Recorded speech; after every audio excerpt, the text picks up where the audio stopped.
हमारे साथ कांग्रेस नेता अलका लांबा जी हैं। चलिए जानते हैं कि कांग्रेस का क्या कहना है इस प्रोटेस्ट को लेकर और वो अपना समर्थन किस तरह दिखाती है। मैम, जैसा कि युवा यहाँ पे इकट्ठा हुए हैं और देश भर में प्रदर्शन देख रहे हैं हमें और आगजनी भी हो रही है, आप इसे कैसे देखते हैं? देखिए, जो भी हो रहा है वो दुर्भाग्यपूर्ण है, नहीं होना चाहिए था। क्या इसे रोका जा सकता था? बिल्कुल रोका जा सकता था। अगर सरकार ने देश के करोड़ों युवाओं को पार्लियामेंट, संसद जहां चर्चा होनी चाहिए थी, लिया होता विश्वास में, तो आज ये सब नहीं होता। लेकिन ये सरकार हमेशा अपने फैसलों को लोगों पर, किसानों पर, युवाओं पर, व्यापारियों पर, मजदूरों पर थोपती आई है। ये आपने किसी आंदोलन में देखा?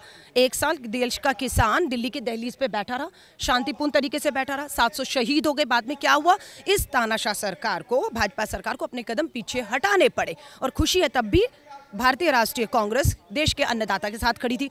आज भी हमें गर्व है कि भारतीय राष्ट्रीय कांग्रेस और हमारे शीर्ष नेतृत्व सोनिया गांधी जी, राहुल गांधी जी ने फैसला किया है कि हम करोड़ों युवाओं के साथ तब तक खड़े हैं जब तक अग्निपथ सेना भर्ती योजना को वापस नहीं ले लिया जाता है, और इसे लेना पड़ेगा वापस। मैम, जैसे कि सरकार बैकफुट पे दिखी, उन्होंने कुछ सुधार इस पे किए हैं, इसके बाद भी प्रोटेस्ट कब नहीं हो रहा है, इस पे क्या कहेंगे? नहीं, ये खाना पूर्तियाँ की जा रहे हैं, है ना।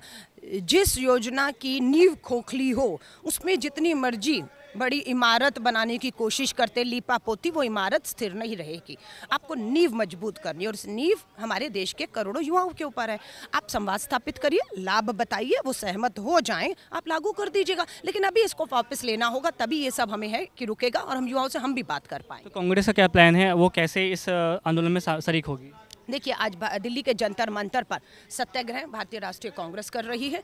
आज श्री राहुल गांधी जी का जन्मदिन है 19 जून को। उन्होंने फैसला किया कि वो अपना जन्मदिन नहीं मनाएंगे और वो देश के करोड़ों युवा जो आंदोलित हैं अपनी मांगों को लेकर, उनके समर्थन पे दिल्ली के जंतर मंतर पर सत्याग्रह करेंगे। सो आज पूरी तरह से कांग्रेस लोकतांत्रिक तरीकों से बिना हिंसक हुए सबसे अपील कर रही है, सत्य और अहिंसा बापू के रास्ते पर चलते हुए हाथों में तिरंगा लीजिए, कूच करिए दिल्ली की ओर, जहां से ये फैसला आप पर थोपा हुआ है। किसान भी यहीं आकर फैसले वापस करवा कर गए हैं, अब भी ये फैसला यहीं से वापस होगा, लेकिन बिल्कुल सत्य और अहिंसा के रास्ते पर चलकर। हिंसा किसी चीज़ का कोई हल नहीं देगा। मैम, एक और सवाल, जैसे कि सोनिया गांधी की तबीयत काफ़ी ख़राब दिख रही है और पहले कभी ऐसा देखा नहीं गया कि प्रेस ब्रीफिंग हो रही है 8 घंटे में हर बार, तो क्या है, आपको क्या इनपुट है इसके लिए कि कैसी है उनकी तबीयत? देखिए, हम लोग सब उनके स्वास्थ्य लाभ की कामना कर रहे हैं, लेकिन मुझे बहुत हमें गर्व होता है अपनी नेता के ऊपर जो अस्पताल में है, फिर भी टीवी मीडिया के माध्यम से देश भर में जो हो रहा है उसको लेकर देख रही हैं और चिंतित हैं। और एक अपील भी उन्होंने लिखित में की देश के करोड़ों युवाओं से कि आप हिंसा का रास्ता मत अपनाइए। भारतीय राष्ट्रीय कांग्रेस, राहुल गांधी जी, हम आपके साथ तब तक खड़े हैं जब तक ये योजना वापस नहीं हो। मैम, दिल्ली के अलावा कई जगहों पर प्रोटेस्ट हो रहे हैं, तो क्या वहाँ कांग्रेस के नेता वहाँ पे क्यों नहीं दिख रहे हैं, इसका आप क्या कहेंगे? नहीं, किसने कहा नहीं दिख रहे हैं? दिखे तो हम हैं इस सब के पीछे, ना दिखें तो क्यों नहीं दिख रहे हैं। तो ये मुझे लगता है देश फैसला कर लेगा। आज दिल्ली राजधानी में जहाँ से फैसला हुआ है, जंतर मंतर पर सत्याग्रह में राहुल गांधी जी आ रहे हैं। उन्हीं करोड़ों युवाओं जो देश भर में आंदोलित हैं उनको आवाज़ देने आ रहे हैं और वो देख रहा है। हमें किसी को साबित नहीं करना, भाजपा को, कांग्रेस को कब बाहर आना है, कब नहीं आना है ना। उन्हें तो आराम से बैठना चाहिए, भाजपाइयों को उनके मुताबिक तो विलुप्त हो चुकी है कांग्रेस। सलमान खुर्शीद जी हैं, हम उनसे जानेंगे कि क्या कहना है उनका इस मामले में। सर, जैसा कि देश भर में जो दंगे हो रहे हैं, और दंगे नहीं कहेंगे इसे, हम आगजनी कहेंगे, तो इस पर आप क्या कहना चाहेंगे? हम इस बात का समर्थन नहीं करते कि कोई हिंसा का सहारा लेकर अपनी वैध बात कहने की और करवाने की कोशिश कर रहा है।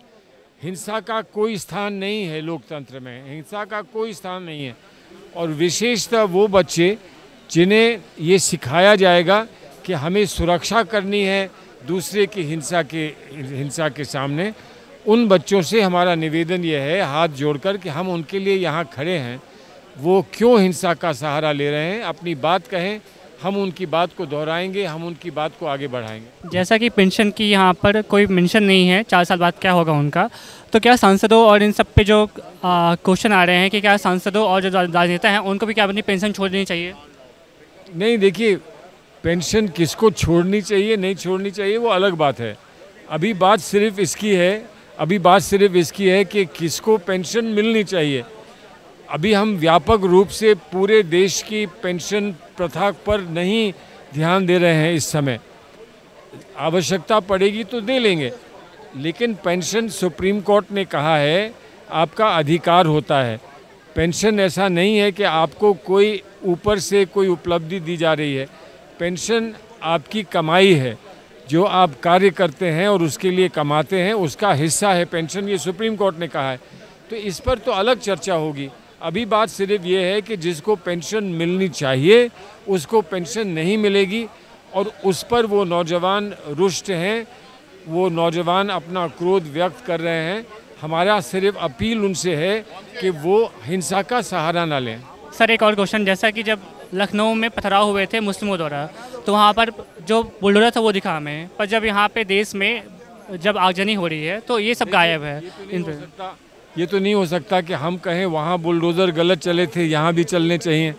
हम चाहते नहीं हैं कि कहीं बुलडोज़र चले। कानून है इस देश में, अगर कोई गलत कुछ करता है तो उसको कानून की जवाबदेही होती है। तो जो कानून की जवाबदेही है, जो भी न्यायालय तय करेगा वो उसको दंड दिया जाता है। ये नहीं तय कर सकते हैं कि एक गलती का कोई और दंड दिया जाएगा, ये इनका अधिकार नहीं है। हमारे साथ कांग्रेस के वरिष्ठ नेता उदित राज जी हैं। जी उदित जी, ये बताइए कि कांग्रेस का क्या पक्ष है यहाँ पर प्रोटेस्ट को लेकर? कोई पक्ष नहीं है, जो नौजवानों का पक्ष है, नौजवानों की मांग है, उनके समर्थन में है। अग्निपथ योजना वापस होना चाहिए। इनको इलेक्ट्रीशियन कारपेंटर बनाएंगे 4 साल के बाद। और दूसरी बात है कि 6 महीने ट्रेनिंग, 6 महीने छुट्टी, और 2.5 और 3 साल तक के लिए ही है। तो अगर 4 साल में इनको रिटायर किया जा रहा है तो सारे प्राइम मिनिस्टर भी रिटायर हैं, सारे MP MLA भी रिटायर होने चाहिए। और यह योजना सेना का मनोबल गिराती है और इसका हम विरोध करते हैं, हम उनके साथ खड़े हैं। जैसा कि जो सेना के वरिष्ठ लोग हैं वो भी इस योजना का समर्थन कर रहे हैं और सरकारी चमचे बन गए हैं। और यही जनरल VK सिंह 6 महीने की एक्सटेंशन के लिए अदालत तक गए, तो 6 महीने के लिए मर रहे थे कि 6 महीने और नौकरी मिल जाए, और वही आज ये कह रहे हैं कि योजना ठीक है।